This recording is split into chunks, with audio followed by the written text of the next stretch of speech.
बोला. एक नेता म्हणतो की आम्हाला मराठी शिकण्यासाठी या लोकांनी मनसेने मराठी इन्स्टिट्यूट सुरू करावे, आम्ही तिथे मराठी शिकायला येऊ. नक्की त्यांना आत्ताच सांगतो 7 तारखेला पहिली बॅच सकाळी 11 वाजता महाराष्ट्र नवनिर्माण सेनेच्या मध्यवर्ती कार्यालयात भरेल. हा माणूस येणार आहे का की फक्त बोलबच्चन देणार आहे? साला आत्ता मी आमचं पहिलं जाहीर करून टाकतो तुमच्याकडनं. 7 तारखेला मीरा मंदिरमध्ये पहिला क्लास मनसे कार्यालयामध्ये होईल, त्यांनी यावं.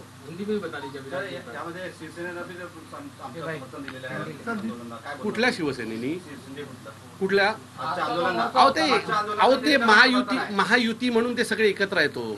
यात सगळ्यात कल्पित भारतीय जनता पक्ष आहे. हे सगळं जे केलंय ना ते भारतीय जनता पक्षाने केलंय, कारण त्यांना मराठी माणसाबद्दल प्रचंड चीड आहे. हे दाखवतात मराठी माणसाच्या बाबतीमध्ये. पण हे राग ही जी सगळी आहेत ना, मेहता फिता ही सगळी पिल्लावर इथली, ही मराठी माणसाच्या विरोधात असलेली लोक आहेत. तो 2 महिन्यापूर्वी 11 वर्षाचा एक मुलगा चिमुरडा मेला होता. पोलिसांच्या भूमिकेकडे तुम्ही कसं पाहता? हे बघा, पोलिसांना कायदा व्यवस्था सांभाळायचंय. त्यांना जे योग्य वाटतंय ते त्यांनी करावं.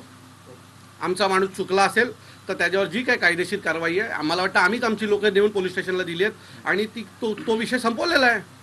आणि तो विषय संपलेला असल्याच्या नंतर मला असं वाटतं की तुम्ही त्याला सतत किती दिवस चघळणार ना.